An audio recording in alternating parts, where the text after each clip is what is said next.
ni mambo manne muhimu sana ambayo kwamba tukiyapata katika dunia yetu hii itatengezeka dunia yetu na itatengezeka pia dini yetu.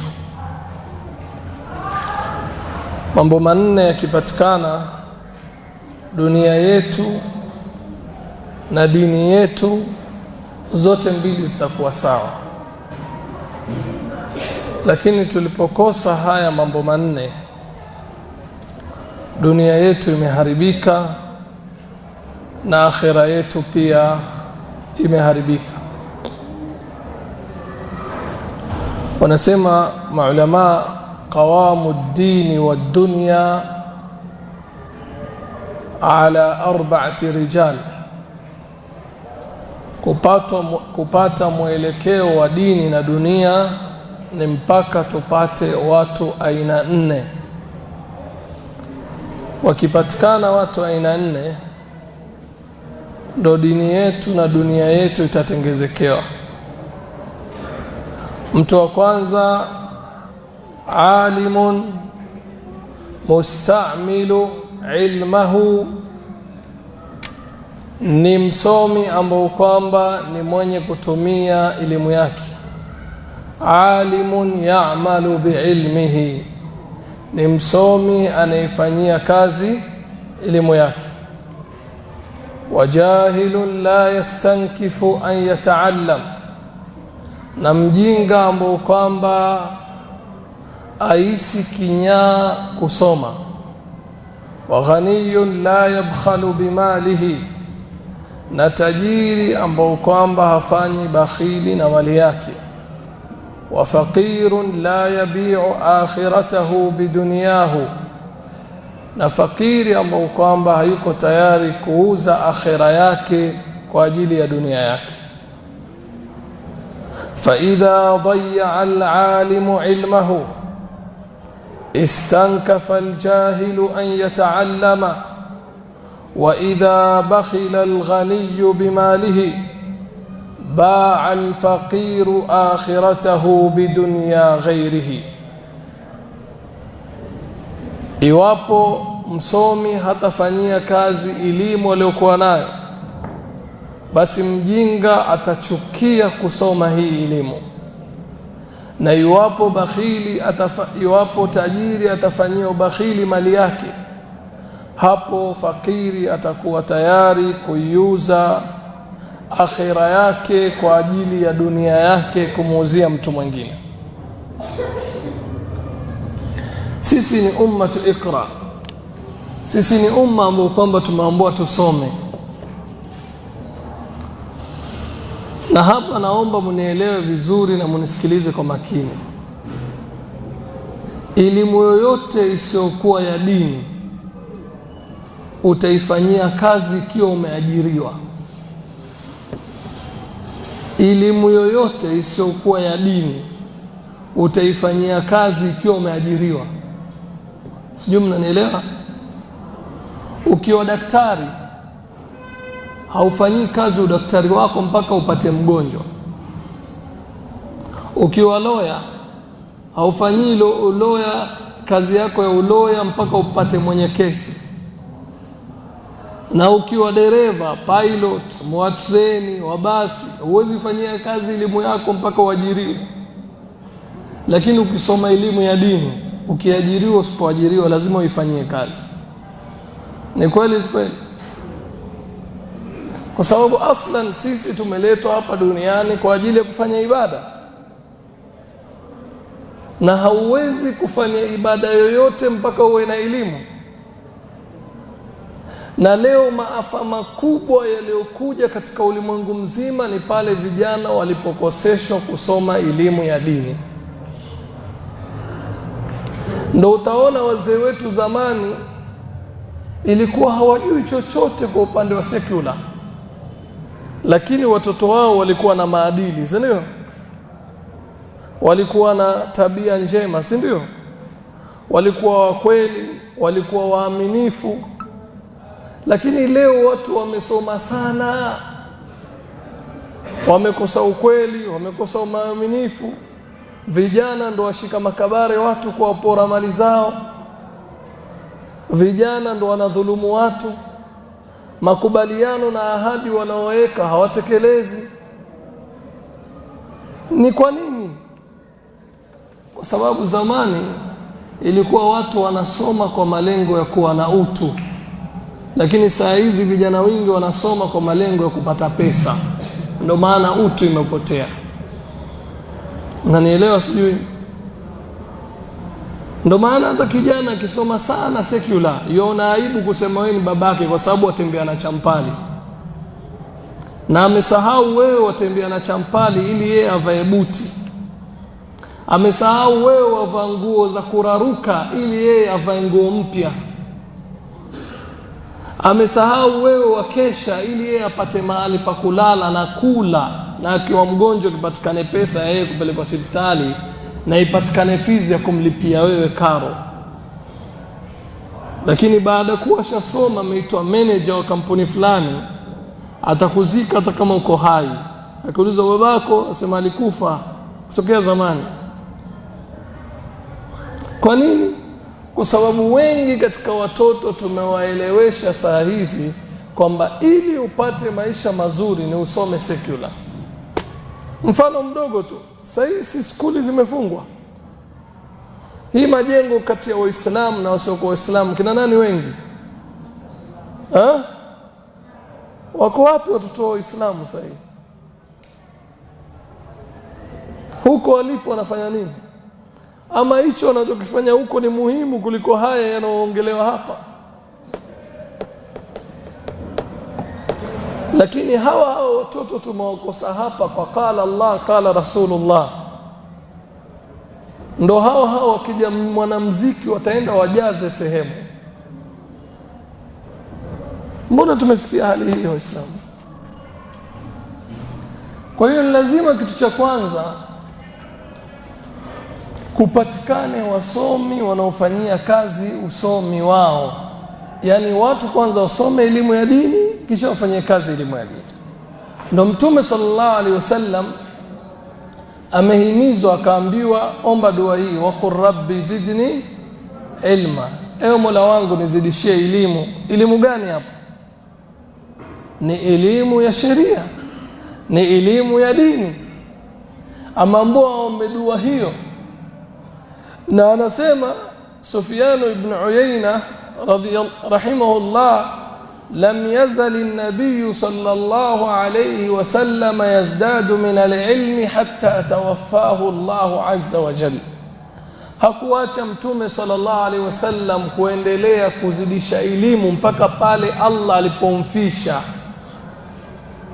Mtume kila siku sallallahu alayhi wasallam yasoma mpaka siku ile alipokufa. Lakini hao watoto wetu wanasoma mpaka wafike darasa ngapi? Atasoma madrasa lakini akifika standard 8 ataonekana akiendelea madrasa ataharibikiwa na dunia yake. So watoto wengi wanatolewa madrasa wakifika standard 8, si ndio? Alafu kibaya zaidi, mzazi atakwambia namtoa mtoto wangu ili ile time ya kusoma skuli apate tuition asifeli mtihani. Kisha hapo anakuja kwa wewe mwalimu wa madrasa, muombe dua mtoto wangu ili afaulu mtihani wa skuli. Hii inaonesha nini? Si inaonesha sisi hatuna thamani na dini yetu. Wewe utamtoa vipi mtoto wako madrasa, na madrasa hiyo yosoma only half day, Sunday peke yake in a week. Hiyo half day ya siku moja katika wiki itamharibia yeye afeli mtihani wa skuli. Kisha wewe ndio unakuja kwa mwalimu wa madrasa, muombe dua mtoto wangu apite skuli. Akili shekhi ziko wapi za wazazi wetu? Madrasa kunao mitihani ama hamna? Madrasa mitihani ipo. Lakini mshaisikia mzazi yomtoa mtoto wake skuli akimwambia headmaster, samahani mtoto wangu yuko na mtihani wa madrasa, kwa hiyo sasa ata stop skuli, takafaulu mtihani wa madrasa, si ndio? Mshaisikia? Au mitihani ya madrasa ni mitihani mboga mboga, hazihitaji revision wala nini, waingia wafanya wapita tu. pia zinahitaji maandalizi. Bali madrasa hakuna cha A B C D wachagua, waulizo wajibu. Kuna mwalimu mmoja alikuwa akisema hakuna mtihani unaweza fanya bila kukopia. Kuna mtihani unafanya bila kukopia? Unaweza kufanya mtihani bila kukopia? Hakuna mtu yuweza kufanya mtihani bila kukopi, hakuna. Na kusudia nini? Kile utakachoandika kwa karatasi yako umekopi kwa akili yako. Si lazima ukopi ile kitu iko hapa ndio weke kwa karatasi. Sasa mitihani yote lazima ukopie.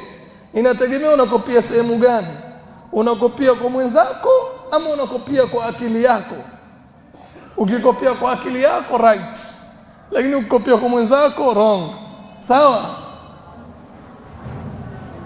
Hata upate certificate yako imeandikwa excellent, kama wewe ni failure utabakia failure tu. Karatasi yako itakufanya uwe ni excellent. Na hata upate karatasi yako ni failure, maadamu wewe ni excellent tu. Sijui mnanielewa?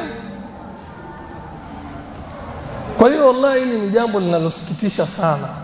Alafu kibaya zaidi, watoto wetu wanaingia madrasa nusu siku kwa wiki, Jumapili peke yake kizidi sana na Jumamosi baada al-asri, si ndio? Alafu utamsikia mzazi amekuja anasimamisha kifua mbele ya mwalimu, kwa nini mtoto wangu sasa hivi miezi mitatu sioni maendeleo? Wewe unataka kuona maendeleo ya mtoto wako wakati yosoma half day in a week. Within 3 months unataka kuona maendeleo. Maendeleo gani utakuona? Au hiyo elimu ya miminiwa kichwani? Mnanifahamu ama mnifahamu? Zamani ilikuwa watoto wanasoma skuli half day.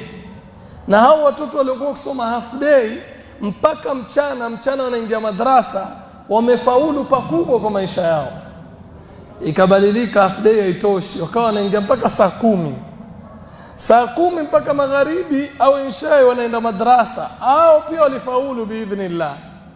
Ikaonekana na hii saa 10 tukoachia hawa hawafaulu kwa maisha yao ya dunia. Pia hiyo saa 10 ikachukuliwa. Mtoto yuamshwa na mzazi wake alfajiri, asichelewe kufika darasani, lakini aweze amshwa asichelewe kufika msikitini kuswali alfajiri. Ni kweli si kweli? Hii inatoa ishara gani? Wewe utakaje mtoto wako afaulu kwa maisha ya duniani na akhirani kwa kumfungamanisha na dunia, hujamfungamanisha na Mola wake? Akienda skuli yuenda mapema, wasikia kuna tuition ya saa 12 mpaka saa 1. Yaani mtu ambaye kwamba haijamtosheleza 10 hours a day kuweza kufaulu kwa mtihani wake, kweli 1 hour akiongezea itamtosha kweli? Nijibuni, 1 hour itamtosha? Yaani yeye aingie tuition usubuhi, aingie tuseme class saa 1 kamili mpaka saa 10, ni masaa mangapi haya? 10, si ndio? Hiyo haijamtosha, bado yaongezewa tuition ya saa 12 mpaka saa 1, 1 hour. Bado yaendelea tuition baada saa 10 mpaka saa 12, wengine mpaka saa 3 usiku. Kisha baadaye mtoshi mpaka ile half day ya Jumapili anaosoma madrasa, onekana kiendelea tafeli, iwekewa tuition pia. Sheikh, ikiwa hizo muda wote hazijamtosha, hata umfanye asome 24 hours a day, hataelewa tu vile vile. Hii akili pia ni kama simu, ukiweka vitu vingi ina freeze, na ikifreeze inabakia ni kama jagi lilogeuzwa chini juu. Kila ukitia maji itakuwa inabeba ama inamweka. Ndio hivyo tulivyo. Sasa wazazi waache kunyanyasa walimu. Wewe usimsumbue mtu kwamba mtoto wako amesoma muda mrefu madrasa hii. Mtoto wangu asoma miaka 2 mpaka sasa sijaona result yoyote. Ukisema amesoma miaka 2 ukusudia amesoma 30 days times 12, si ndio? Lakini kumbe amesoma half day a week. Half day a week kwa mwezi mmoja amesoma how many days? Half day a week Kwa mwezi mzima wamesoma how many days? Hata 2 days haifiki. Maanake akisoma kuanzia asubuhi mpaka mchana, hiyo ni quarter day, si half day. Half day ni 12 hours, ndio? Hiyo ni quarter day. Apiga quarter day times 4 ni how many days hiyo? Ni 1 day. Kwa miezi 12 amesoma 12 days, hata haijafika half a month. Kisha baadaye wasema mimi mpaka leo sijaona result za mtoto wangu. Mvipi? Na mtoto akitoka skuli yopewa homework hivi, akili imechoka, akifika nyumbani na homework, lakini wazazi watoto wao wakipewa homework za skuli watawasaidia kufanya, lakini peana homework ya madrasa uone kama itafanywa na mtu. Haifanyi. Alafu tatizo ni kuwa hasa saa hizi skuli zimefungwa, watoto wanatakana watumie nafasi hii wasome madrasa. Ndio unasikia samahani ustadhi, wajua tuko na safari, tutaka tukaangalie family.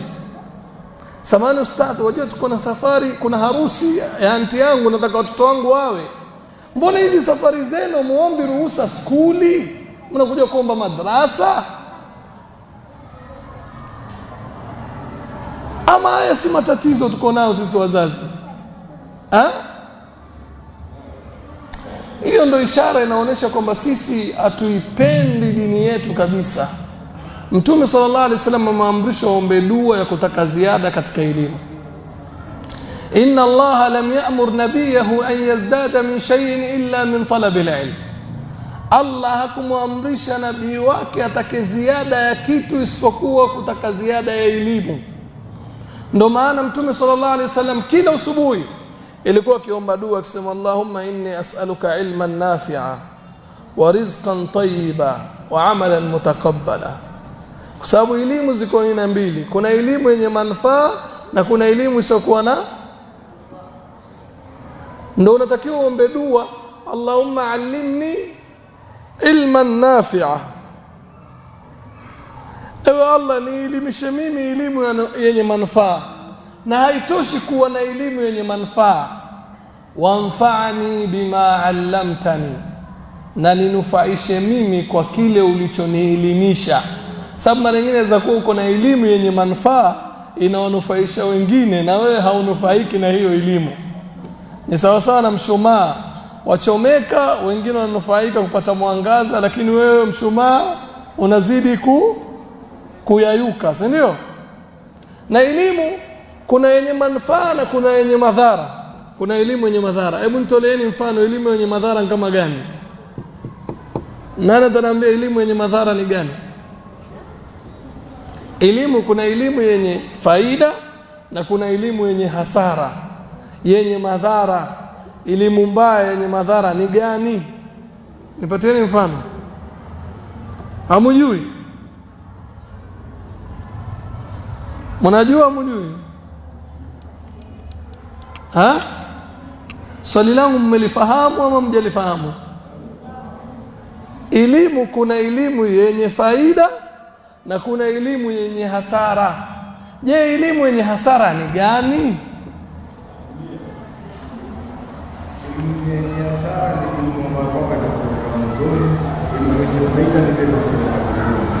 Sasa hiyo yenye kutupeleka motoni, hiyo ni elimu kama gani? Kama vile sasa hivi kunafanyika, watu wengi wamesoma, lakini mimi nimesoma nikuje niibe, mimi nimesoma ndio nikuje kama sasa hivi kusikia kwa kanisa mingi ati ni pastor anasoma lakini yeye anataka kusudi na wanawake wao. Sawa. Kadi hapa wengine wamesoma dini lakini anapiga ramli. Elimu yenye madhara mashaallah ziko nyingi, lakini miongoni mwao ni elimu ya ushirikina. Ndio Allah akasema katika Qur'an, fa yata'allamuna minhuma ma yadhurruhum wala yanfa'uhum, wanasoma kwa hao kinachowadhuru wala kiwanufaishi. Na ziko nyingi elimu zenye madhara, lakini elimu ya dini ni elimu yenye manufaa. Ndio Mtume alikuwa akiomba dua akisema Allahumma inni as'aluka ilman nafi'a, na kuomba elimu yenye manufaa, wa rizqan tayyiba, na riziki iliyokuwa mzuri, halalan tayyiba, wa amalan mutaqabbala, na amali yenye kukubaliwa. Kwanza ametanguliza elimu yenye manufaa, kwa sababu hii elimu yenye manufaa ndio itamfahamisha riziki nzuri ni gani na riziki mbaya ni gani, ni riziki ipi yafaa ichukue na riziki ipi yafaa aiwache. Na hii ilmu yenye manufaa ndio itampelekea ajue ni namna gani atafanya amali iwe kwa njia sahihi, Allah itakabali amali ile. Ndio maana akasema Allahumma inni as'aluka ilman nafi'a. Kwanza elimu yenye manufaa. Ukiwa na elimu yenye manufaa, natija yake wa rizqan tayyiba, utaenda kwa riziki iliyokuwa nzuri. Natija yake wa amalan mutakabbala, utatekeleza amali yenye kukubaliwa. Kwa hiyo ni muhimu sana kupita maelezo. Tufanye himma na bidii watoto wetu wasome elimu ya dini. Tufanye kila njia, kwa sababu mtoto akisoma 100% skuli na Allah asimjalie kuishi, akifariki hiyo elimu yake ya skuli huko akhirani imsaidii chochote, ama itamsaidia? Lakini mtoto akisoma elimu ya dini, biidhnillah, wewe ukifariki pia aweza inusha mikono akasema Allahumma ighfir lahu warhamhu waskinahu fil janna. Siko hapa kukejeli wanaosoma skuli ati kwa kuwa mimi sikusoma skuli, lakini niko hapa kufahamisha jambo la muhimu zaidi ni gani. Tusiache muhimu zaidi tukashikana jambo ambalo kwamba ni muhimu tu. Ikiwa kweli tuhitajia watoto wetu wafaidike na wanufaike, twende mbio kujenga akhera yao, si twende mbio kuijenga dunia yao. Hujui kati ya wewe na mtoto wako ni nani atakayetangulia kaburini.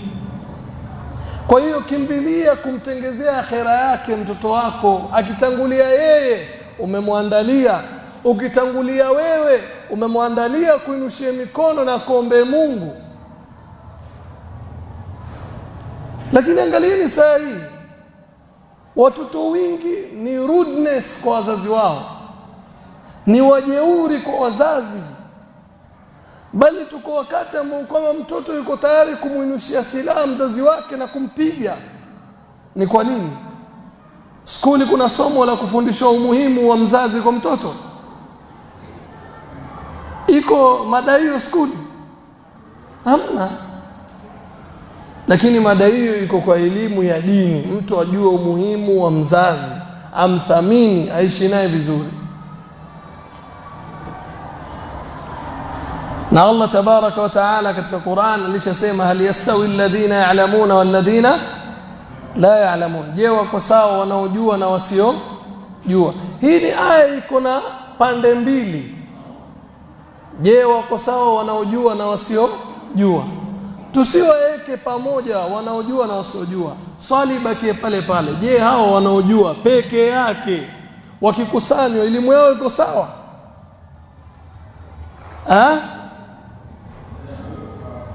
Nijibuni. Mkinyamaza mkiniangalia hivyo naonekana kama naongea Kichina sieleweki.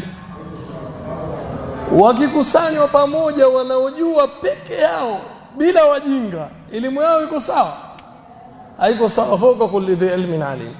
Na wakikusanywa wajinga pamoja, onaje, ujinga wao uko sawa? Si kuna mjinga na kuna mpumbavu na kuna daraja za panda, mjinga, mpumbavu, alafu baada ya mpumbavu zuzo mazuka, alafu nakuja mpaka juu, kilele cha juu anaitwaje?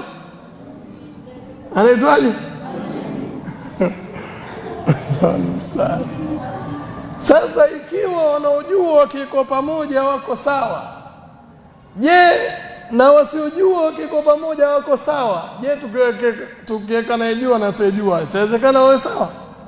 Haiwezekani kabisa.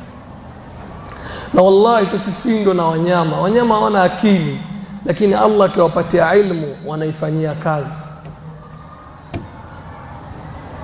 Allah akiwapatia wanyama elimu wanaifanyia. Mnyama wa kwanza kupewa elimu ameifanyia kazi ni kurabu, si ndio? Alifanyia kazi kwa kuwa yeye ndo alimfundisha binadamu namna ya kuzika. Mnyama wa pili amepewa elimu mdudu, ambaye kwamba ni nyuki, ya kutoa asali. Wa auha rabbuka ila an-nahli an ittakhidhi min al-jibali buyutan wa min ash-shajari wa mimma ya'rishun thumma kuli min kulli thamarati fasluki subula rabbiki dhulula yakhruju min butuniha sharabun mukhtalifun alwanuhu fihi shifaa'un linnas. Ampewa elimu hiyo mpaka leo ifanyia kazi, zito la asali tu, si ndio?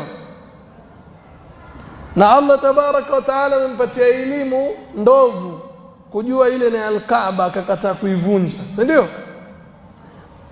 Ndovu walipojua al-Kaaba ni nyumba ya Allah takatifu, alikataa kuivunja.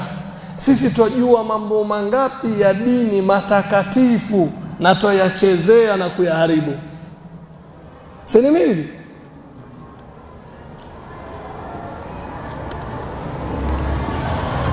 Kwa hiyo ndugu zangu, ni muhimu sana tuweze kuisoma hii elimu ya dini, na ni muhimu sana tuifanyie kazi zaidi elimu ya dini. Na watoto wetu leo wameweza kuchukuliwa na maadili mabaya kwa sababu hawajapewa elimu ya dini. Wakipewa elimu ya dini watajua ni lipi sahihi la kufanya, lakini maadamu hawana elimu ya dini wataiga watu. Si watoto leo, watoto wetu wanaiga, si ndio? Ni kama wale jamaa mmoja amewaika matumbiri 5 sehemu moja, kisha juu akawaekea ndizi, na matumbiri wapenda ndizi, si ndio? Na kuna msemo wa hekima wasema ni vigumu sana kumuelewesha tumbiri kwamba asali ni tamu kushinda ndizi, si ndio? Sasa wamewekewa ndizi hivyo, wanaziona zile ndizi. Wa kwanza akaamua pande achukue ile ndizi. Akichukua, wale tumbiri wote wanamwagikiwa na maji baridi. Maji baridi afanyaje? Yaumwagikia. Akaja wa pili akachukua ndizi, akichukua maji baridi yaumwagikia. Alipokuwa upande wa 3 kuchukua, hawa wengine walimziwia. Hapa hapopandi mtu. Maana ukipanda maji baridi atafanyaje? Tumwagikia. Wakawa kila kupanda wanampiga, taka kupanda wanampiga. Baada yule aliyeka wale matumbiri akatoa mtumbiri mmoja, akamleta mwingine mpya, hajui huku kuna shida gani. Yule mpya alipoona zile ndizi pale hajui, shangaa mbona hao wenzangu wakimbilia ndizi. Yeye akaamua aende achukue ile ndizi, lakini yeye na watu wenzake wamchangia hapo, wanamdula kuna kupanda hapo. Amejaribu mara kwanza amepigwa, mara pili amepigwa. Yule jamaa akatoa tumbiri wa kutokea mwanzo, mwingine mmoja akatoa akamleta mwingine mpya, na huo mpya kwa kupanda. Akitaka kupanda, yule mgeni aliyepanda akapigwa, ameshirikiana na wale wa zamani pia kumpiga huyu mpya, lakini hajui huyu mpya apigwa nini. Unajua tatizo ni kupanda, usipande. Sasa ndo maisha tuliokuwa nao sasa hivi. Sisi tuishi kwa kuiga, hatuishi kwa kuwa na maadili mazuri, kwa sababu hatujaisoma dini yetu, na wale walioisoma dini hii hawataki kuifanyia kazi dini yao. Kuna kadhi mmoja, yeye alikuwa ni kadhi, lakini si mtu wa kufanyia kazi dini yake, bali ni mtu yopelekwa na pesa. Akiletoa kesi, vile atakavyohongwa ndivyo anavyokubali. Sasa watu wawili wamekuja kushtaki kesi yao.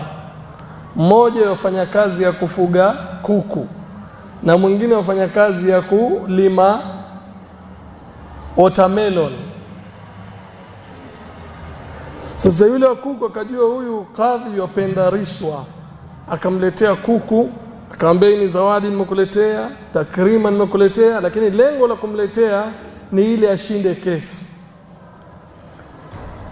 Na yule mwingine akamletea zawadi kadhi watermelon. Kadhi akasema huyu wa kuku lazima nimfanye ashinde kesi, kwa sababu acheza watermelon na kuku. Sheikh, kuku akikaangwa yule vizuri yualisha, si ndio? Sasa ankula anshiba vizuri, akamwambia mke wake niletee ile watermelon. Mke wake akamwambia lakini wewe vipi utakula zote mbili wakati utampatia ushindi mwenye kuku? Asema maadamu shaletwa lete tu tupige haina shida. Akiletewa ile watermelon, wakati yopasua ndani akapata vipande vya dhahabu. Ndani ampata vipande vya dhahabu. Siku ya pili amempatia ushindi yule mwenye watermelon. Amempatia ushindi nani? Mwenye watermelon. Mwenye kuku akamwambia, kadhi, vipi kuhusu yule muadhin wa alfajiri? Vipi kuhusu yule muadhin wa alfajiri? Yani kuku ikaribia alfajiri si yuawika. Kadhi akamwambia yule ni mnafiki, yuadhinia watu wakaswali lakini yeye haswali. Lakini huyu mwenzako mashaallah, tulipopasua moyo wake tuliona una meremeta. Kwa hiyo huyu ndio yuko na imani ya kweli. Yaani ilipopasuliwa lile tikiti maji kulipatikana dhahabu, ndio kumeremeta, si ndio? Sasa ikikosekana watu kufanyia dini, inapelekea wasomi pia wanatiwa mifukoni na wanapeleka hoja wanavyotaka. Ukitaka kuwa wewe ni mtu wa kheri hapa duniani, basi jiangalie mapenzi yako kusoma elimu ya dini ikoje. Kwa sababu Mtume sallallahu alaihi wasallam amesema, man yuridillahu bihi khaira yufaqihu fi din. Na Ibn Taymiyyah anasema mafhumul mukhalafa, man lam yuridillahu bihi khairan lam yufaqihu fi din. Yoyote Allah asiyemtakia kheri hampatii ufahamu katika dini. Kwa hiyo wewe jikisie na mwekeza na njema Allah kwamba anakutakia kheri, ufanye bidii kutafuta elimu. Fanya bidii kutafuta elimu. Wallahi makafiri wanafanya bidii kutafuta elimu, ndo maana mwisho wa kwisha Allah anawapata ufiki, wanasilimu. Kwa sababu hakuna elimu ya sayansi, hakuna elimu ya kisasa, hakuna elimu ya zamani, isipokuwa wallahi iko ndani ya Qur'an. Iko ndani ya Qur'an. Kuna mmoja katika watu, nimemsahau jina, ni mzungu ambao kwamba ilikuwa akipiga vita ugaidi, yapiga vita uterrorist. Sasa wakati mmoja ilifanywa kusudi kuharibiwa Qur'an nchi huko za wazungu. Jamaa aliandika Qur'an akaiharibu, akabadilisha zile aya. Watu wa ile nchi wakafanya maandamano na wakachukua ahadi kumuua huyo mtu aliyefanya hivyo. Sasa huyu antitera akaambiwa, hebu chunguze hii Qur'an iko na nini mpaka Waislamu wanafanya maandamano hivyo, shida ni nini? Hebu fanya research yako. Akaamua fanya research kuitafiti Qur'an iko na nini. Na by the way, naomba mufahamu kwamba vitabu vyote vilivyoteremshwa kabla ya Qur'an viliteremshwa kama curriculum, kama manhaj, lakini Qur'an imeteremshwa kama muujiza. Tuko pamoja? Zabur, Injil, Taurat, Sufi Ibrahim wa Musa, zote ziliteremshwa ni vitabu vya kusoma, vya kuelekeza watu namna yale watakayoyafanya katika maisha yao. Lakini Qur'ani imeteremshwa si tu kutuelekeza kwa maisha yetu, bali pia ni miujiza. Tuko pamoja? Na manabii wote wamepewa miujiza, lakini miujiza yao iliisha kwa kumalizika wao. Walipokufa wao na miujiza imefanyaje? Lakini Mtume Muhammad sallallahu alaihi wasallam amepewa muujiza ambao kwamba yeye amefariki na muujiza bado huko. Nao ni nini? Qur'an. Mpaka leo Qur'an ni muujiza. Sasa huyu alipokuwa akifanya tafiti ya Qur'an, kwanza kapata aya inayosema awalam yara alladhina kafaru anna as-samawati wal arda kanata ratqan fafataqnahuma. Hivi hawa makafiri hawaoni kwamba hii mbingu na ardhi zilikuwa zimeshikana?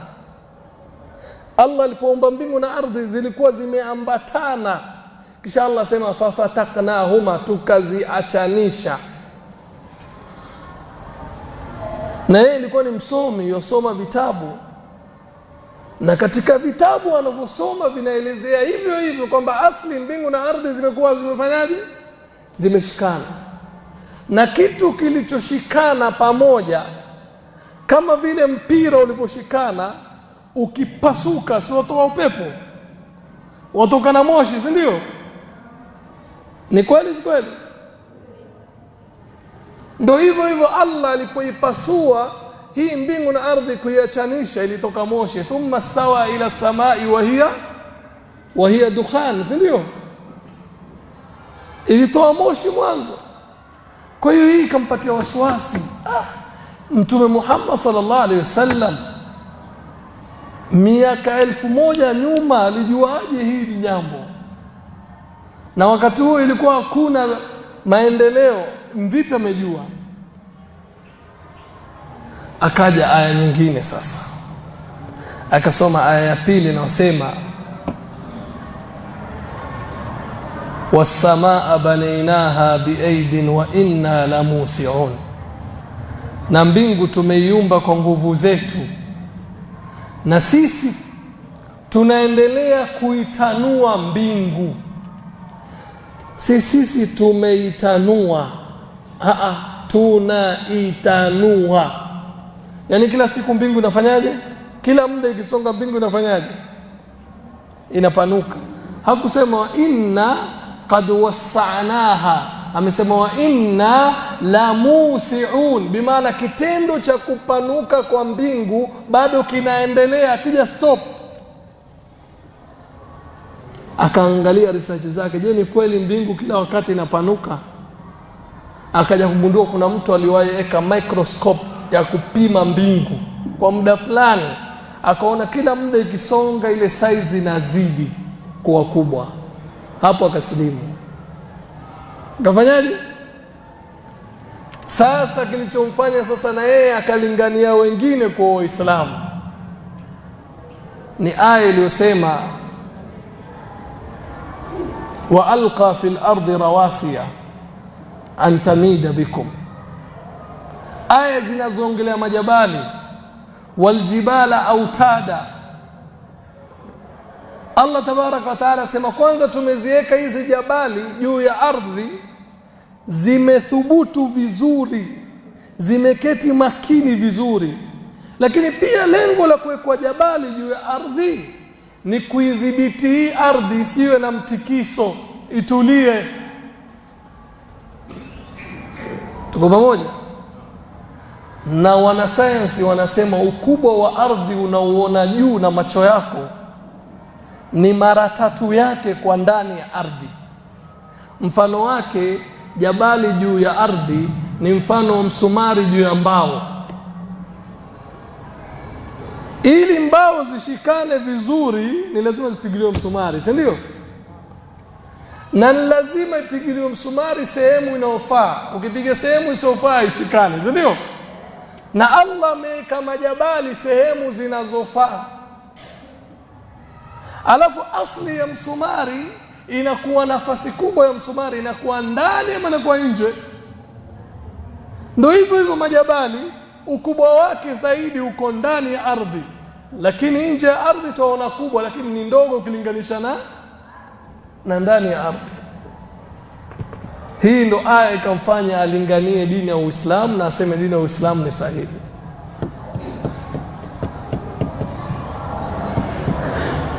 Kwa hiyo sisi tunasikitika na baadhi ya ndugu zetu Waislamu wakati huu ukiwaambia someni dini, wakamwambia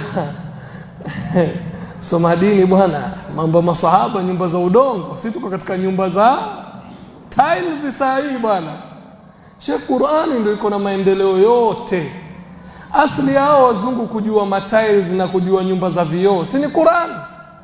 Si Suleiman ndo alimuita Balqis katika nyumba ambayo kwamba ameitengeza na vioo chini ya pita maji, mpaka Balqis akainusha nguo zake kidhania ingia kwa maji? Si ni Suleiman alifanya hivyo?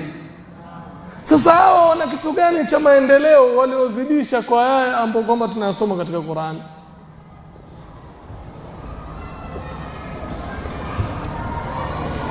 Wacha hizi tezi zinazowekwa. Suleiman ametengeza vioo na ndani ya vioo ilikuwa ni maji yatembea. Balqis kidhania ingiza mguu kwa maji, kumbe hata wakanyaga kioo madhubuti kabisa, ukanyaga kikavunjika kwa hofia kisije kukwaruza.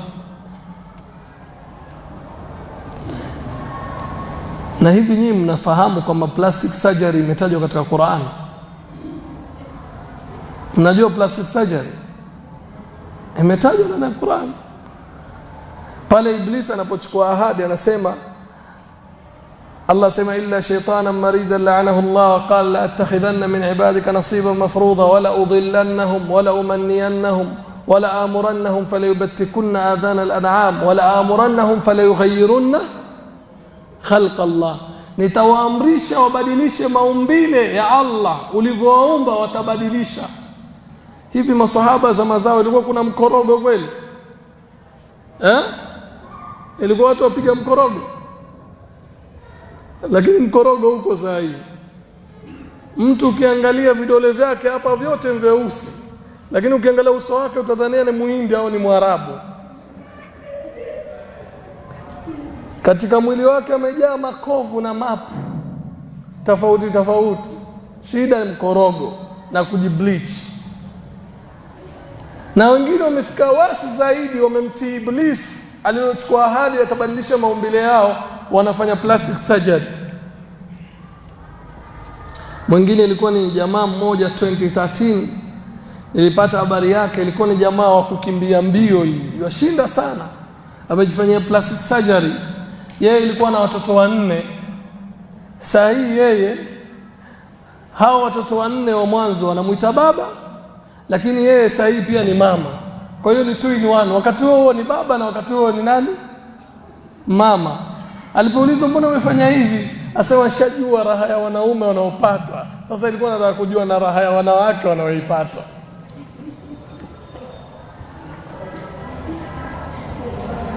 Shekhe, injini ya matatu hata ubadilishe bodi uweke manyanga, itabakia injini ile ile ya matatu, rafiki yangu.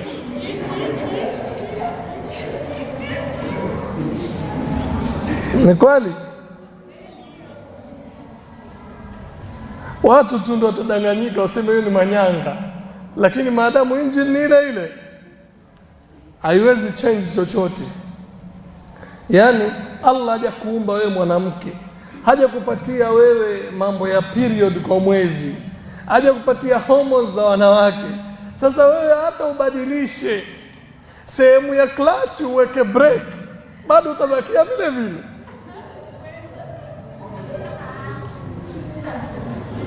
Sasa Sheikh, ni lazima sisi tusome elimu ya dini.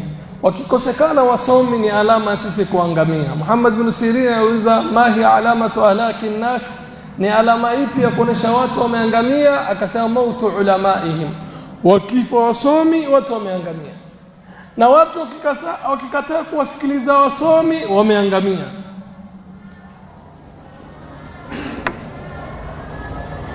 Anasema mshairi, famarraziyatu faqdu shatin famarraziyatu faqdu mali wala shatun tamutu wala ba'iru lakinna arraziyata faqdu hurrin yamutu bimautihi khalqun kathir. Si mtihani wewe kupoteza mali au mbuzi kufariki au ngamia kufa, lakini mtihani ni kufa mtu mmoja ambao kwamba yeye akifa ni sawa sawa na mji mzima umefariki. Pale anapokufa nani? Anapokufa msomi wa dini. Tuwahimizeni watoto wetu wasome elimu ya dini, wapende kusoma elimu ya dini. Watoto wetu hawapendi kusoma elimu ya dini, kwa sababu wanaona reaction ya wazazi kwa walimu wao. Reaction ya wazazi kwa walimu. Walimu wanawadharau sana wazazi, wazazi wanawadharau sana walimu wa dini. Lakini mwalimu wa skuli, mzazi hata kama ni mwanamke atambusu mkono mwalimu wa skuli hata kama ni mwanamume. Ni kweli si kweli? Wakiitwa meeting na maheadmaster wa skuli, wake zetu wanaenda kwa time inayotakikana. Lakini wewe utaomba mtoto wako kesho nina meeting na wazazi, utaandika mpaka barua, hata kuja na hata kueleza kwa nini haja kuja. Ama hii mitihani walimu wa majengo huyapati? Iko ama hakuna?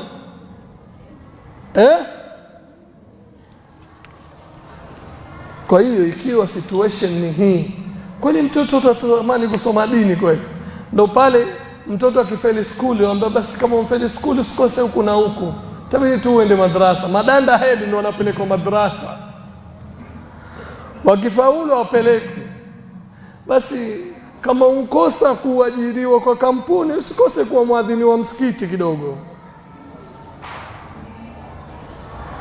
La haula la quwwata illa billah. Wallahi, someni elimu ya dini, kwa sababu kusoma elimu ya dini ni ibada, na ibada pekee ambayo kwamba haina muda wa kumalizika ni ibada ya kusoma elimu ya dini. Hiyo haina muda wa kumalizika, kila wakati wafaa usome. Fali ilmu min al-mahdi ila al-lahdi, elimu ni kutoka utotoni mpaka kaburini. Si ukifika faslu sadis useme nishasoma. Kutoka utoto mpaka kaburini usoma elimu ya dini. Na elimu ya dini kila siku waifanyia kazi. Na mtu anapokosa elimu ya dini ana maradhi makubwa. Anasema Ibn al-Qayyim, al-jahlu da'un qatilun wa shifauhu amrani fi at-tarkibi muttafiqan, nassun min al-kitabi au min sunnati wa tabibu dhaka alimur rabbani. Elimu ni ujinga. Ujinga ni maradhi ambayo kwamba yenye kuua. Wa shifauhu amrani fi at-tarkibi muttafiqan, na tiba maradhi hayo ni dozi mbili. Katika mipangilio dozi hizo lazima ziende pamoja. Dozi gani? Nasu min alkitabi au min sunnati, dalili kwa Qur'ani au kwa sunna. Hizi zote zaenda pamoja hizi. Lakini dozi hizi lazima upewe na daktari mzuri. Wa tabibu dhaka alimur rabbani, na daktari wa kukupatia dozi hizi inavyotakikana ni msomi mcha Mungu. Lakini ukikosa msomi mcha Mungu ukapeleka mambo ya dini hivi hivi, utawafanya wengine wachukie kwa Waislamu. Ndio leo msikia Sheikh Ali Bahero, Allah muhifadhi, siku moja asema jamaa mmoja amesilimu. Aliposilimu tu, kwa sababu hakuna wasomi wacha Mungu wanaojua hii dini wanaipelekaje, jamaa akamwambia lazima tukutahiri. Lazima tufanyeje? Tukutahiri. Yule jamaa aliruka kwa mshtuko, nyinyi Waislamu muna nini nyinyi? Usiposlimu wakatoa juu na ukislimu wakatoa chini. Yaani hakuna namna tunaweza salimika na kukatwa, ni lazima mtukate tu. Sijui mnanielewa? Usiposlimu wakatoa wapi? Juu. Na ukislimu wakatoa chini. Sasa hii yote ni kupeleka mambo bila mpangilio, bila hikma, baadaye unaleta madhara badala ya kutengeza. Kwa hiyo ili dini yetu na dunia yetu itengezekewe, ni lazima kupatikane wasomi wanaofanyia kazi elimu yao, na wasomi wakifanyia kazi elimu yao, basi wajinga hawatachukia kusoma elimu ya dini. Wallahi, umbwa aliyefanyia kazi elimu yake Allah amempatia sharaf katika Qur'an. Tunaambiwa umbwa kiramba chombo tunakiosha mara ngapi? Mara 7. Mwanzo wake kwa mchanga, si ndio? Na hii mwanzo kwa mchanga, wanasayansi wamekuja kuchunguza wakapata kwamba umbwa akiramba chombo yuacha germs, na zile germs hazitolewi na maji, zinatoka kupitia mchanga. Shekhe, hii Qur'ani yetu iko na sayansi nyingi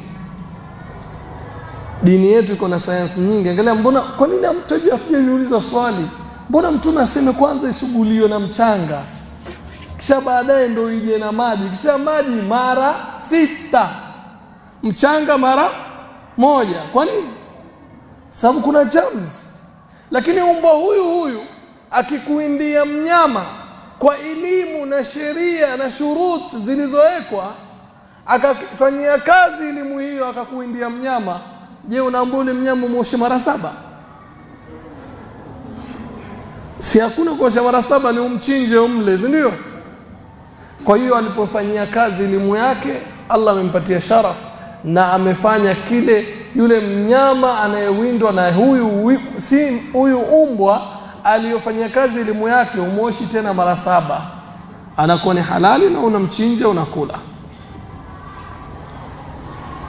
Na mtu wa tatu ni matajiri wasiwe bakhili na mali zao. Hizo mali ni Allah amewapatia, kwa hiyo tumieni kupeleka mbele gurudumu la dini ya Allah.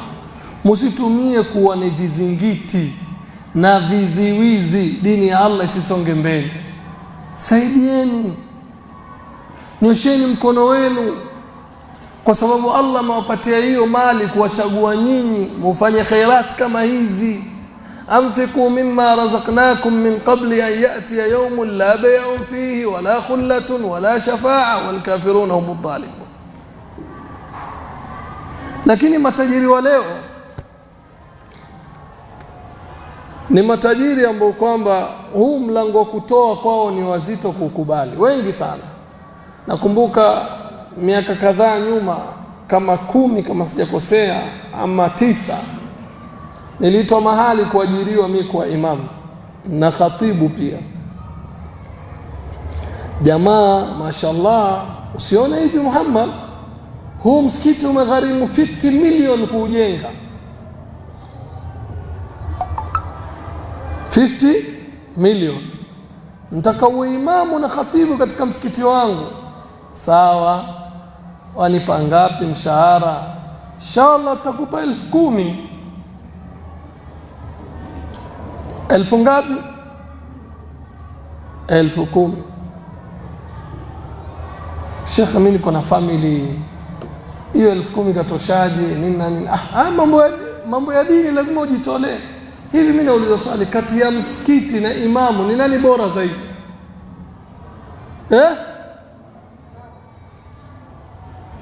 Kwa sababu msikiti ukipatikana hakuna imamu, faida yake ni nini? Na msikiti wa mabati wenye imamu unaofundisha dini inakosa faida? Ama msikiti uliokuwa na mabati unafundisha dini na msikiti uliokuwa na ujenzi haufundishi chochote, ipi ndio ina faida kwa jamii? Iliyokuwa na faida ni ile inafundisha, si ile imebakia tu ujenzi haifundishi chochote. Kwa hiyo tajiri yuko tayari kutoa 100 milioni kwa mara moja, kwa mwezi mmoja ijengwe msikiti, lakini hayuko tayari kutoa zaidi ya 10,000 kwa mwezi mmoja apewe imamu. Hayuko tayari, yona ni hasara. Haya, tumeongea huyu atoa 50 milioni msikiti ujengwe, mwisho kaja mimi nitakulipa 15,000, siwezi zaidi ya hapo. Mimi basi, kwa vile ni imam kabisa, ni khatib mimi na kuna madrasa hapo atakanifundishe, nipatie 20,000. Wajua ameniambiaje? 50 milioni. Hii mambo ya dini bwana. Kwani ni nani aliyosema dini ni bure? Naulizeni swali mimi. Ni nani aliyosema dini ni bure? Mambo ya dini, kama dini imemwamrisha imamu ajitolee, pia dini imekuamrisha wewe tajiri utoe, usimamie dini, si ndio? Na aya zote zilizofungamana na fi sabilillah zilikuja kwa upande wa kutoa, waanfiku fi sabilillah, si ndio? Lakini hizo aya watu wengi sasa wazioni. Ikiwa mambo ya dini bure, ingekuwa mtu kufanya jambo la dini yafaa iwe bure, kwanza ingekuwa kwa Allah atuambie swalini na hakuna thawabu nawapa, kwa sababu hakuna kitu chako unachotumia wewe ukiswali, si ndio? Ukiswali unatumia muda wako, unatumia mwili wako. Si kila unachotumia, kama ni mwili ni Allah amekupa, kama ni muda ni Allah amekupa, si ndio? Sasa ingekuwa mambo ya dini yafawe bure bure, yangeanza kwa sisi kutekeleza ibada, Allah situlipe. Tuko pamoja? Na hii dini yetu si ndio imesema man ahsana ilaykum ma'rufan fakafiuhu, si ndio? Hii dini inasema anayekufanyia mazuri mlipe, si ndio dini inatuambia hivyo? Ikiwa hauna cha kumlipa muombe dua. Lakini saa hizi hata mtu akiwa yuko nacho cha kukulipa atakimbilia dua tu. Ni kweli si kweli? Allah musta'an alayhi tuklan. Kwa hiyo tajiri asiwe bakhili na mali aliyokuwa nayo. Na tajiri akikosa kuwa bakhili na mali aliyokuwa nayo, maskini atakuwa tayari kuuza dini yake kwa sababu ya dunia. Kuna msemo wa hekima na ukariri sana. Tuko katika zama watu wako katika hali mbili. Kuna mtu anavumilia umaskini kwa sababu anaogopa mali ya haramu, na kuna mtu anavumilia kuchukua mali ya haramu kila wakati kwa sababu yaogopea umaskini. Tunaelewana? Kuna mwingine yuogopa mali ya haramu, yuafadhilisha aishi maskini fakiri. Na kuna mwingine yuogopa umaskini na ufukara, yuafadhilisha chukue mali ya haramu. Katika hao wawili nani yuko na akili kweli? Kwa hiyo lazima vijana wamche Allah, na bora waishi mafakiri kuliko mali ya haramu. Wacheni kuiba, wacheni kutia kabari watu, wacheni kucheza makamare.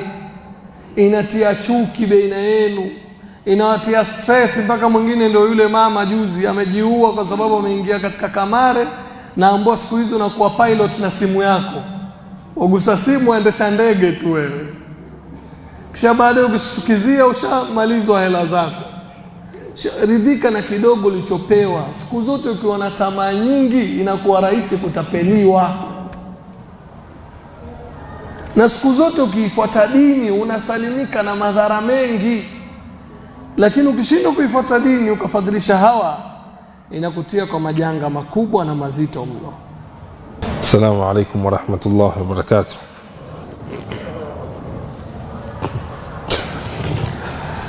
Alhamdulillahi rabbil alamin, wassalatu wassalamu ala rasulillah wa ala alihi wa sahbihi ajma'in, wa ba'd. Allahumma allimna ma yanfa'una wanfa'na bima 'allamtana wazidna ilman ya rabbal alamin. Na nafikiri shekhi wangu amegusia kila kona,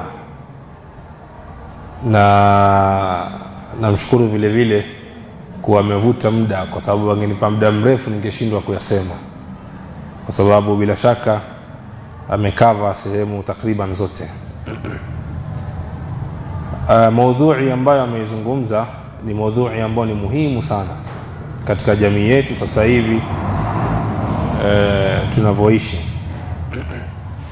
Suala la elimu ni suala ambalo tumelipatia kisogo, hatulitilii manani na hatuoni umuhimu wake. Na bila shaka elimu inapokosekana, basi ni mitihani ambayo itakayofuata baada ya hapo. Nafikiri Sheikh amefafanua zaidi, lakini mimi nitakuja au nitaanza na maneno ya Imam Shafi'i. Asema al-ilmu afdalu min salati an-nafila. Maneno ya Imam Shafi'i asema elimu ni bora kushinda kuswali swala za sunna. Asema elimu ni bora kushinda kuswali swala za sunna. Kwa nini Imam Shafi'i aseme maneno kama hayo, kwamba elimu ni bora kushinda swala ya sunna? Sote tunajua swali alhamdulillah katika ibada kubwa sana. Ibada ya sala ndio ibada ambayo Allah subhanahu wa ta'ala ametuleta tuifanye. Lakini kwa nini tunaambiwa elimu ni bora kushinda swala ya sunna? Kwa sababu huenda ukasali pengine zaidi ya sunna ambazo tunakuona ukiziswali, ikawa unaswali sana lakini ikawa swala zako zina makosa kwa sababu hauna elimu ya namna swala inavyosaliwa. Utakuwa unaswali unafanya ibada, kila aina ya ibada wewe unaifanya, lakini hauna elimu na ibada ile namna inavyofanywa. Ndio maana akasema ni bora kusoma kuliko kuswali swala ya sunna, ni ili usome uje kuijua ile swala inaswaliwa vipi. Yani nenda kapata elimu, kajue kwanza swala inaswaliwa vipi, kisha ukaiswali.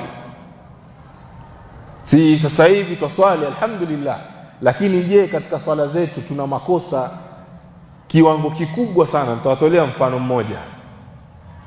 Katika sijdatu tilawa, imamu ikiwa ameenda amesoma, amefika sehemu pengine katika salatu al-fajr siku ya Ijumaa, mara nyingi maimamu wanasoma ikifika raka ya kwanza ile anasujudu, kisha anaamka anaendelea kusoma kiraa chake.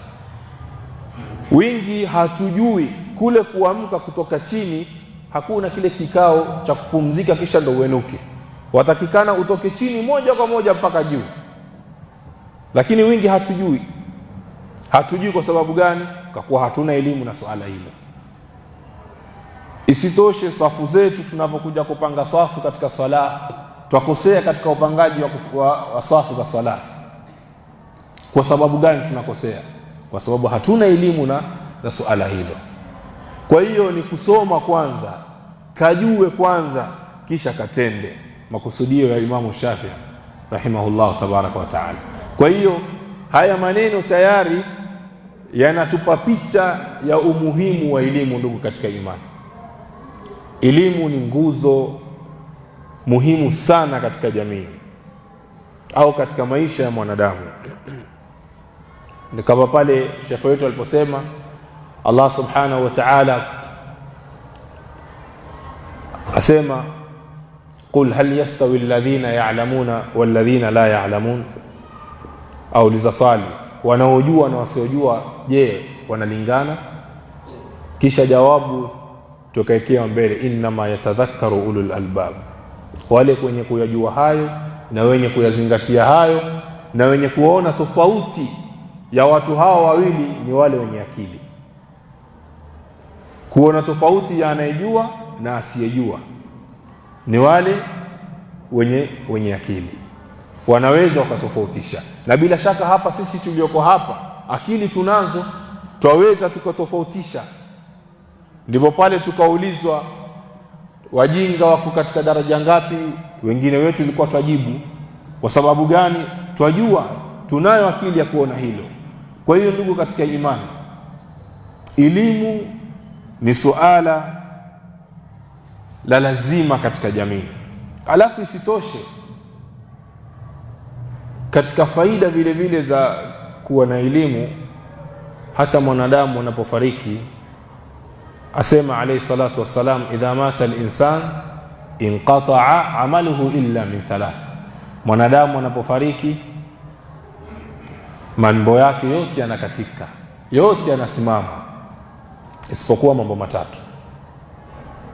Katika hayo mambo matatu asema alayhi salatu wassalam, sadaqatul jariya, sadaka yenye kuendelea. Suala la pili asema, au ilmun yuntafa'u bihi, au elimu yenye manufaa. Ukawa na elimu, umesoma, kisha elimu ile uliyokuwa nayo wewe ikaleta natija, watu wakanufaika nayo, ukawafundisha watu, kisha wale watu nao wakaja wakaifanyia kazi, yani ikawa ni elimu yenye natija. Basi wewe ulipo mbele Allah subhanahu wa ta'ala, ile elimu uliyokuwa nayo ukaiacha ikaleta natija, bado inakufuata kwenye kaburi lako. Ni hadithi maarufu lada aljamii, sote twaijua hadithi hiyo, kwamba mwanadamu akifariki kuna mambo matatu ndo atakayomfuata: sadaka yenye kuendelea, au elimu yenye manufaa aliyokuwa nayo, au waladun salihun yad'u lahu, au kisha mtoto mwema atakayekuja kumwombea dua. Lakini hapa kuna elimu, ndugu katika imani.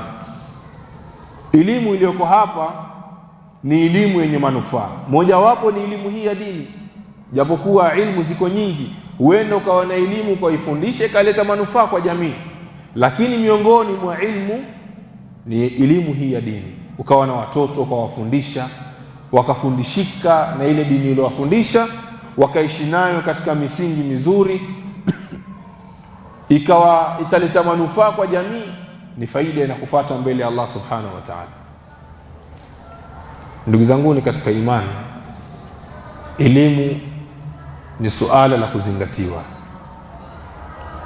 Leo hii twapuuza. Sheikh ametoa kisa cha wazazi, au ameelezea namna wazazi tunavyowatreat walimu wa marakiz au walimu wa madaris. Nakumbuka kama sijakosea ilikuwa 2017 kuna skuli moja ilikuwa nafundisha, kama sijakosea ilikuwa ni asubuhi muda wa saa 12, kwa sababu ile skuli ilikuwa kabla tuanze masomo, kwanza mafundisho ya Qur'ani kisha muendelea na masomo mengine. Kuna mzazi alikuja. Yule mzazi alipofika pale skuli, kwanza hakuita jina la mwalimu wala hakumuita kiongozi, alianza kushout kuita jina la yule mwalimu. Yuko wapi mwalimu? Akashout kwa kelele. Sasa mimi niko klasi ya pili, kayo yamtafuta mwalimu wa klasi next yangu. Kufika pale akamuita, wewe vipi bana? Mtoto halali usiku, yuaota, yuashtuka kwa sababu yako. Sijui yaona akija asiposoma utamchapa. Yaani akapiga kelele, akamsomea yule mwalimu kama mtoto wake vile, ambapo mtoto wake ndio mwenye makosa, hafanyi mutalaa, ana murajaa. Akifika pale hajui asome nini, hana cha kusoma, na yeye kama mzazi, jukumu la mzazi nyumbani ni kumfuatilia mtoto wake masomo, halifanyi. Sasa yule mtoto akija shuleni asubuhi yalalamika nitachapwa na vitu kama hivyo, basi yule mzazi alikuja kelele, fujo.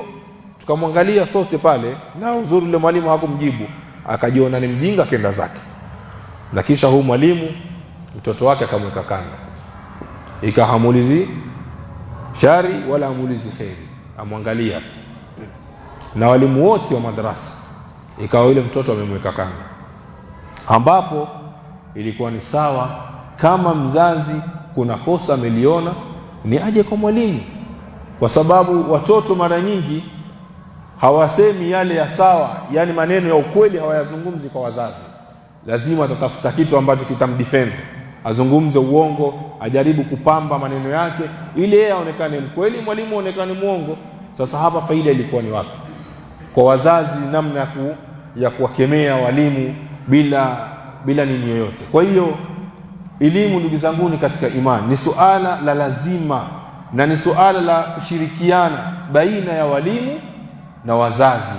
Mwalimu atafanya kazi yake nyumbani, shuleni au madrasa, na mzazi afanye kazi yake nyumbani, amuelekeze mtoto tarbia yake, alichofundishwa ajaribu kumfanyia revision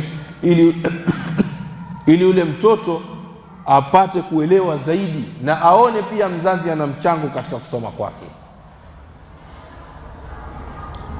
Ndugu zangu ni katika imani, kuna mmoja katika ahlul ilmi yasema, inna afdalul amal yataqarrabu bihi al-insan ila Allah laysa as-salah wala sawm wala zaka wala al-hajj.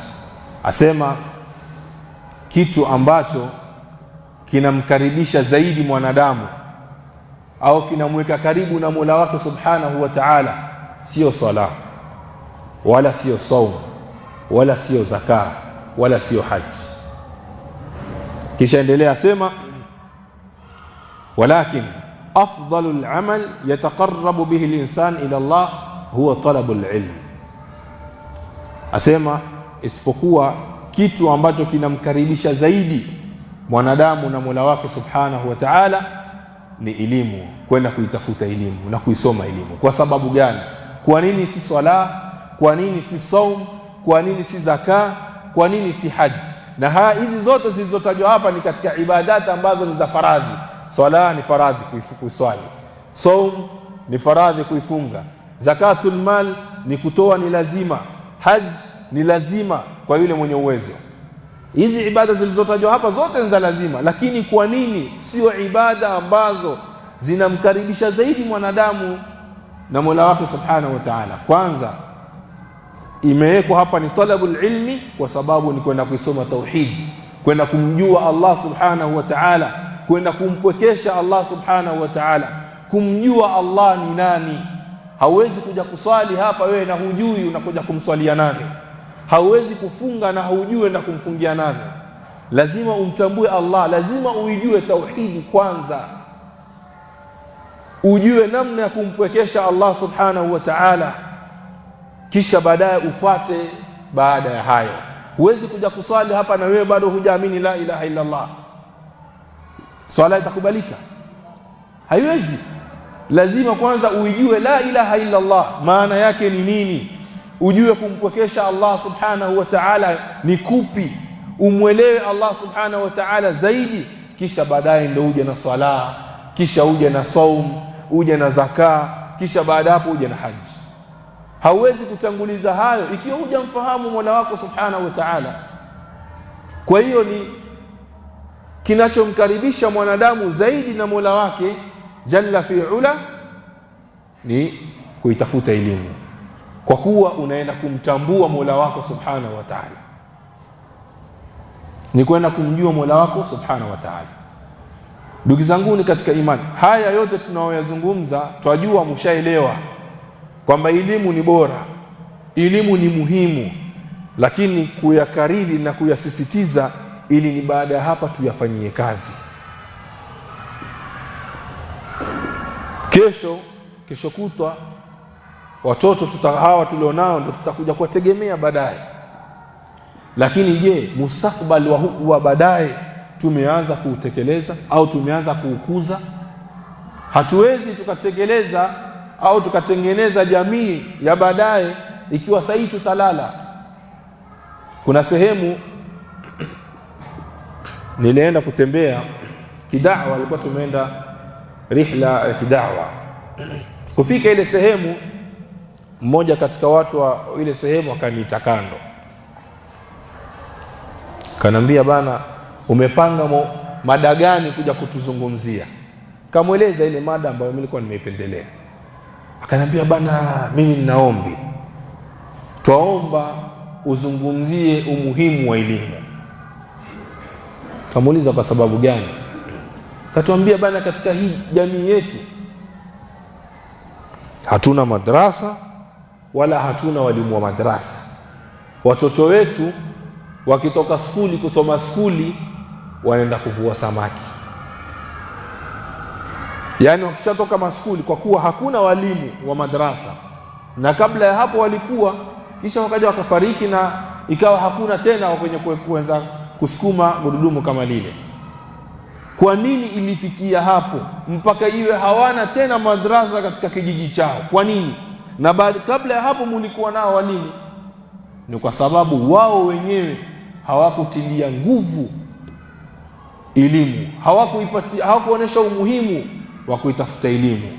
Walipoondoka wale wanazuoni wao ama wasomi wao katika ile jamii yao, kisha baadaye ndio wakaona kwamba kweli sasa hivi tumeingia katika mtihani.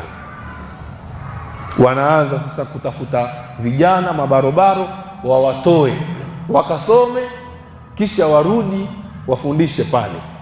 Kijana yule atakapokwenda kusoma mpaka amalize arudi, ni miaka mingapi? Wale watoto katika hiyo miaka waliopotea bila kusoma wakaingia katika shughuli zingine ni wangapi?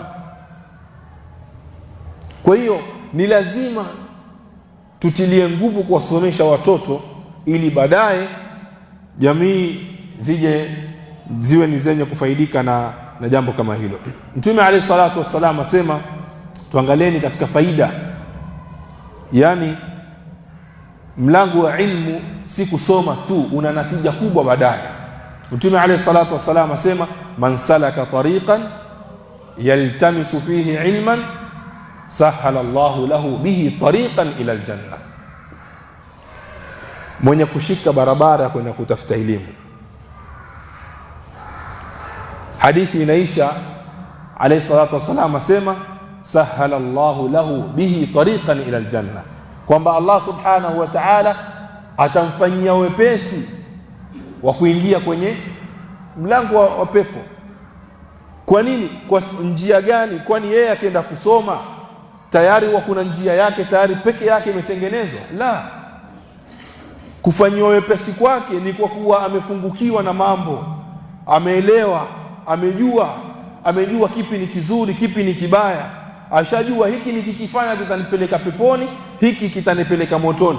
Yani mambo tayari kwake ni wazi, yako wazi. Amesoma, akaielewa dini yake, akajua dini yake imemwamrisha nini, akajua dini yake imemkataza kipi, kisha akafuata aliyoamrishwa nayo, akayawacha alilokatazwa nayo. Sasa hapo uwepesi wake kuingia peponi umepatikana kwa kuwa yeye ameweza kutofautisha mambo. Kwa hiyo ndugu zangu ni katika imani, lazima elimu kuitafuta tuwe katika mstari wa mbele. Na hapa tutalenga sana wazazi. Mtoto hawezi kuona faida ya kutafuta elimu mpaka baada ya kuwa kwake. Sasa wewe mlazimishe, kwa kuwa wewe unaona faida ya elimu kwake baadaye, hasa elimu ya akhera. Amtambue Mola wake, ajue dini yake inamwamrisha nini, ajue dini yake inamkataza nini.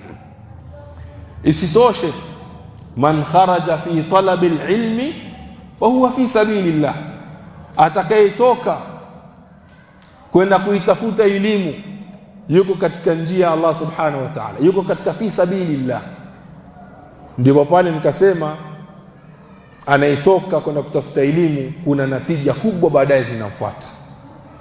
Hapa umesahilishiwa kuingia peponi, hapo uko katika fi sabilillah. Kwa hiyo haya yote inaonesha uzito wa elimu. Tukirudi katika maneno ya Imamu Shafi'i, al-ilmu afdalu min salati nafila, kule kuona uzito wa sala, uzito wa ilmu. Ndugu zangu katika imani, tamalizia mazungumzo yangu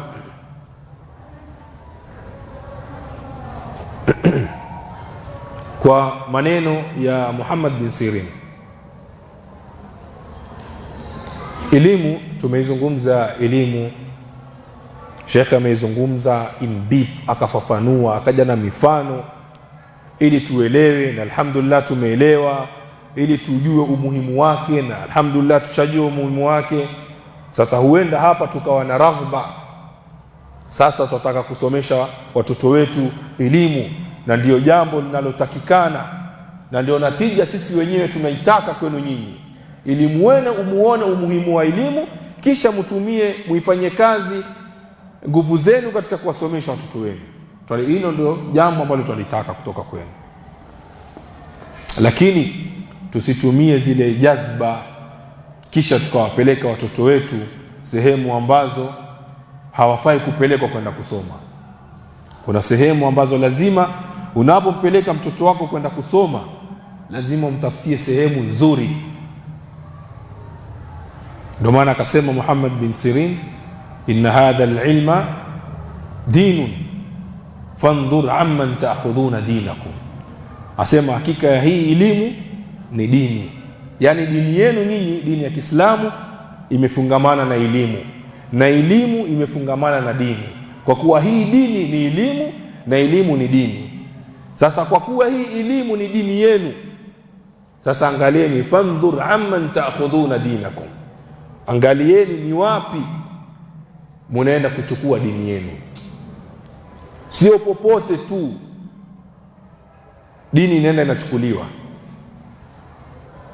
Si kuna sehemu zingine wallahu musta'an utakwenda kusikia mambo ya maajabu watu wanayafungamanisha na dini ambapo hayako katika dini. Sasa sehemu kama zile ndio sehemu tunazozikusudia kwenda kuchukua elimu, sehemu kama ile. Wasia ambao pengine ningependa kutoa kwa kumaliza na maneno hayo, ikiwa ni mzazi unataka kumpeleka mtoto wako akasome elimu yake ya dini, ikiwa unao uelewa zaidi wa kufafanua au kupambanua kwamba hapa ni sahihi au hapa si sahihi, ikiwa waelewa hilo, fabiha wa neema, peleke mtoto wako pale akasome, shikililie na nguvu asome, baadaye atakuja kuona faida yake. Ikiwa huelewi, haujui sehemu gani ni bora, sehemu gani si bora, bila shaka mko na viongozi wenu hapa Majengo, kuna imamu, kuna pengine wale wanakuja kusali, kuna wasomi mlionao sehemu kama hizi, kuna watu mnathika nao, mna imani nao kwa dini yao, mwaweza mkawashauri, bana nataka kumpeleka mtoto wangu sehemu fulani, je, ile sehemu ni sahihi kupeleka mtoto kusoma? Akikwambia naam ni sahihi pale, mpeleke. Akikwambia la, pale si sahihi kwa sababu kadha wa kadha wa kadha, usimpeleke mtoto wako. Ile sehemu iliyoelekezwa ni sahihi, mpeleke, kwa sababu inna hadha alilma dinun, hakika hii elimu ni dini. Sasa fandhur amman ta'khudhuna dinakum, angalieni ni wapi munaenda kuichukua dini yenu. Kwa hiyo upande wangu ningependa kufunga na maneno hayo, na wasia wangu ni huo. Tunaomba subhanahu wa ta'ala ajalie yale yote yalizungumzwa yawe ni yenye kusikiwa na kufuatwa. Tunamuomba Allah subhanahu wa ta'ala atujalie min alladhina yastami'una alqawla wa yattabi'una ahsana. Rabbana atina fid dunya hasana wa fil akhirati hasana wa qina adhaban nar. Allahumma ya muqallibal qulub thabbit qulubana ala dinik. Allahumma ya musarrifal qulub sarrif qulubana ala ta'atik. Wa sallallahu wa sallam ala nabiyyina Muhammad wa ala alihi wa sahbihi wa sallam. Assalamu alaykum wa rahmatullahi wa barakatuh.